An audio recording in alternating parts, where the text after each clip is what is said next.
तो दोस्तों हमारा टॉपिक है क्या, इडियम्स। आज हम बात करेंगे कुछ इडियम्स एंड फ्रेजेस पे। दोस्तों क्या है इडियम्स और फ्रेजेस, यानी इसे आप हिंदी में क्या कहते हो, मुहावरे। ठीक है दोस्तों, मैं यदि बात करूं इडियम्स की, तो इडियम्स में दोस्तों वर्ड्स का कोई महत्व नहीं होता है, यानी इसमें जो युक्त आपके वर्ड्स होते हैं इनका ज़्यादा इम्पोर्टेंस नहीं होता है। ठीक है, यानी इसके जो लिटरेरी मीनिंग है उसका यहाँ इम्पोर्टेंस नहीं होता है। यहाँ जो है इसका जो फिगरेटिव मीनिंग होता है उसकी इम्पोर्टेंस होती है। ठीक है, जैसे मैं बात करूँ यदि हिंदी में एक मुहावरा, मैंने कहा चोर की दाढ़ी में तिनका, तो दोस्तों यहाँ पर इसका मीनिंग ये नहीं है कि कोई चोर है उसकी दाढ़ी में तिनका घुसा हुआ है। ठीक है, यानी यहाँ वर्ड्स की कोई इंपॉर्टेंस नहीं होती है, उसके पीछे भाव क्या है। ठीक है, तो ये चीज़ ध्यान रखना, हम बात करेंगे इसके फिगरेटिव मीनिंग पे, लिटरेरी मीनिंग का यहाँ इंपॉर्टेंस नहीं होती है। दोस्तों इडियम्स की लैंग्वेज में बहुत ज़्यादा इंपॉर्टेंस है, ये आपकी लैंग्वेज को और भी ज़्यादा इफेक्टिव बना देती है। एक तरह से आपके लैंग्वेज में ऑर्नामेंट का काम करती है, एक आभूषण का काम करती है, इसीलिए जो है एग्जामिनर इनको बार बार पूछता है। और स्टूडेंट्स के माइंड में एक कन्फ्लिक्शन भी होता है कि कितनी इडियम्स को याद किया जाए या कौन कौन सी इडियम्स को याद किया जाए।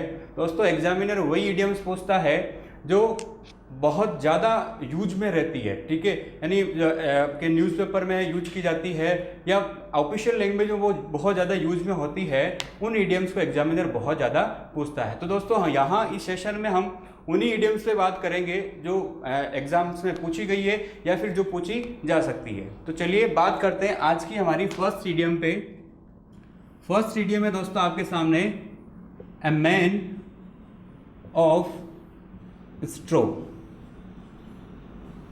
ठीक है दोस्तों, तो बताइए क्या इसका मीनिंग होगा, ए मैन ऑफ स्ट्रो। अब इसके लिटरेरी मीनिंग की बात करूं, इसमें वर्ड्स पे जाऊं तो दोस्तों इसका मीनिंग क्या निकलेगा, ए मैन एक आदमी, स्ट्रो। दोस्तों स्ट्रो का मीनिंग क्या होता है, इसका मीनिंग होता है चारा, ठीक है, या भूसा। ठीक है, जो सूखा चारा होता है इसको बोलते हैं अपन स्ट्रो।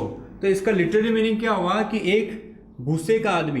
दोस्तों इसका कोई ये मीनिंग नहीं होता है। और एक चीज़ जरूर ध्यान रखें दोस्तों कि जो एग्जामिनर होता है वो आपको क्वेश्चन में उसका लिटरेरी मीनिंग जरूर देगा।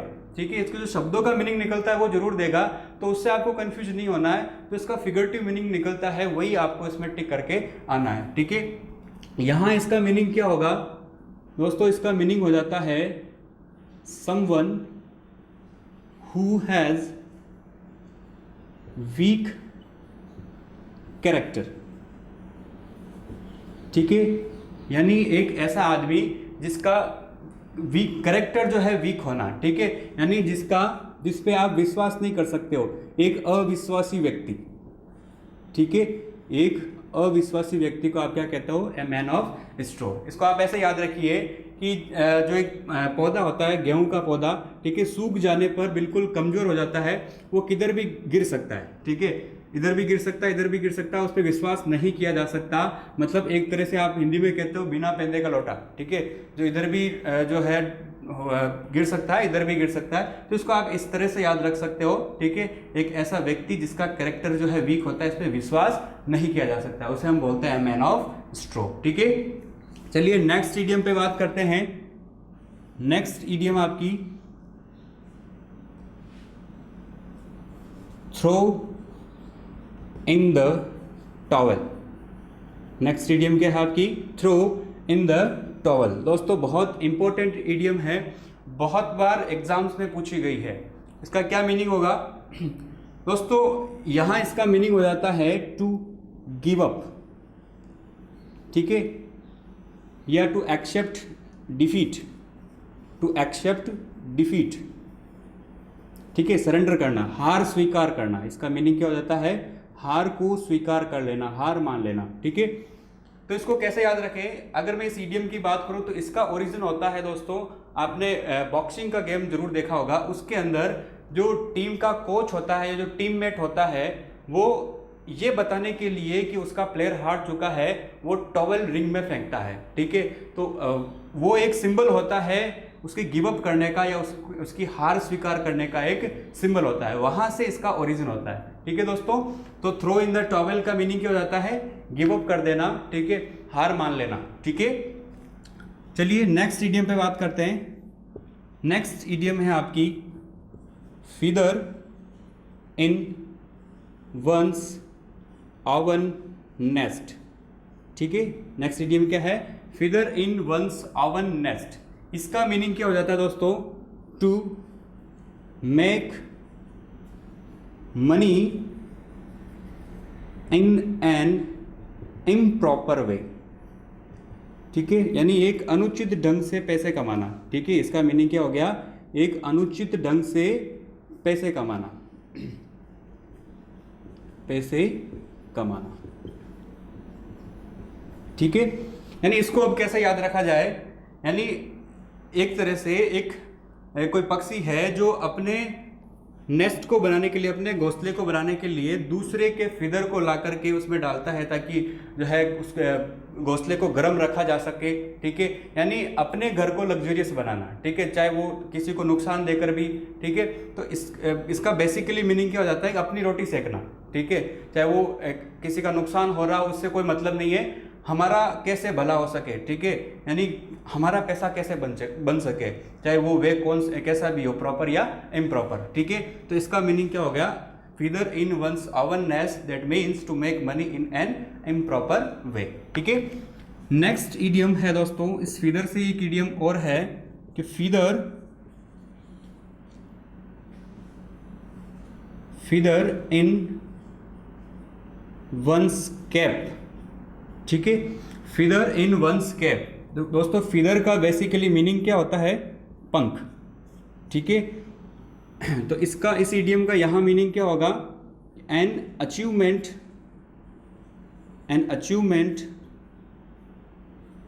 That you can proud of, ठीक है, यानी एक ऐसी उपलब्धि जिसके ऊपर आपको जो है प्राउड होता है, आपको उसके ऊपर गर्व होता है, ठीक है, आपकी एक ऐसी अचीवमेंट। तो इस इडियम को कैसे याद रखा जाए? दोस्तों आपने मूवीज में देखा होगा, जो ट्राइब्स होती है, जो ट्राइब्स यानी जो कबीले होते हैं, उनके जो मुखिया होते हैं उनके सिर पे आपने देखे होंगे पंख लगे होते हैं, ठीक है। बाकी किन्हीं लोगों के पंख जो है सिर पे नहीं लगे होते हैं, जो मुखिया होता है उसी के जो है सिर पे वो पंख लगा रहता है, तो वो उसके एक अचीवमेंट का सिंबल होता है, ठीक है, यानी जिसपे उसको प्राउड होता है, उस पर उसको गर्व होता है।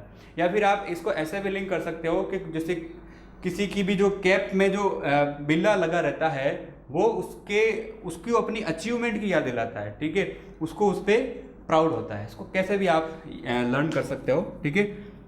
नेक्स्ट इडियम है donkeys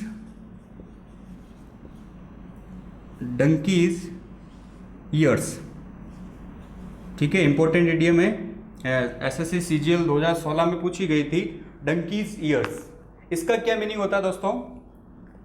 a long duration, a long period of time, ठीक है, एक लंबी समय अवधि, ठीक है। अब इसकी बात करें डंकीज ईयर्स की, तो इसका ओरिजिन कहाँ से होता है?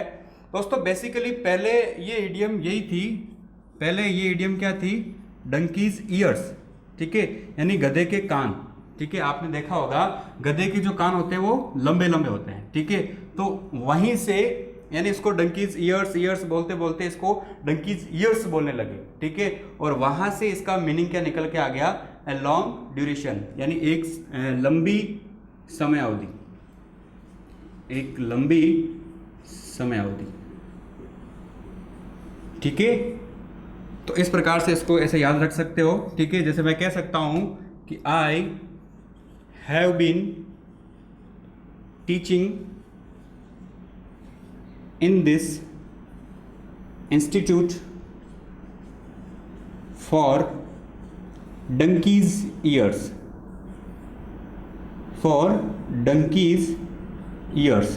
तो दोस्तों इसका मीनिंग यहाँ क्या हो जाता है कि मैं इस इंस्टीट्यूट में एक लंबे समय अवधि से पढ़ा रहा हूँ, ठीक है। तो इस प्रकार से इसको आप सेंटेंस में प्रयुक्त कर सकते हो। तो दोस्तों हमने यहाँ पर 5 इडियम डिस्कस की। ए मैन ऑफ स्ट्रॉ, इसका मीनिंग क्या हो गया? एक वीक करेक्टर वाला पर्सन, ठीक है। देन उसके बाद में थ्रो इन द टॉवल, मतलब क्या हुआ हार स्वीकार कर लेना, गिव अप कर लेना, ठीक है, किसी के सामने सरेंडर कर देना, ठीक है। Feather in one's own nest, इसका मीनिंग क्या हो गया? To make money in an improper way, यानी अनुचित ढंग से पैसा कमाना। फीदर इन वंस केप, इसका मीनिंग क्या हो गया? केप में फीदर याद करो, ठीक है, क्या मीनिंग हुआ? एक अचीवमेंट जो जिससे पे आपको गर्व होता है। डंकीज ईयर्स, डंकीज ईयर्स को आप ईयर से याद रखना। गधे के जो कान क्या होते हैं? लंबे, तो मतलब एक लॉन्ग ड्यूरेशन, एक लंबी समयावधि, ठीक है। तो चलिए दोस्तों, यहाँ हमने 5 इडियम डिस्कस की। आई होप आप सभी को ये समझ में आई होगी। तो दोस्तों आज हमने 5 इडियम डिस्कस की। आई होप दोस्तों कि सेशन में जो इडियम्स हमने डिस्कस किया आपने वो सभी लर्न कर ली होगी, आप सबको समझ में आ गई होगी। आगे भी दोस्तों हम इडियम्स को इमेजिनेशन बेस पे इसकी पिक्चर बना के उसके ओरिजिन को लेकर के हम इडियम्स को समझने की कोशिश करेंगे। दोस्तों धन्यवाद सेशन में बने रहने के लिए। सेशन को शेयर कर दीजिए दोस्तों, और चैनल को सब्सक्राइब जरूर कर लीजिए, और हाँ एक नोटिफिकेशन बेल पे जरूर हिट कर लीजिए ताकि आगे आने वाली सारी अपडेट्स आपको मिलती रहे।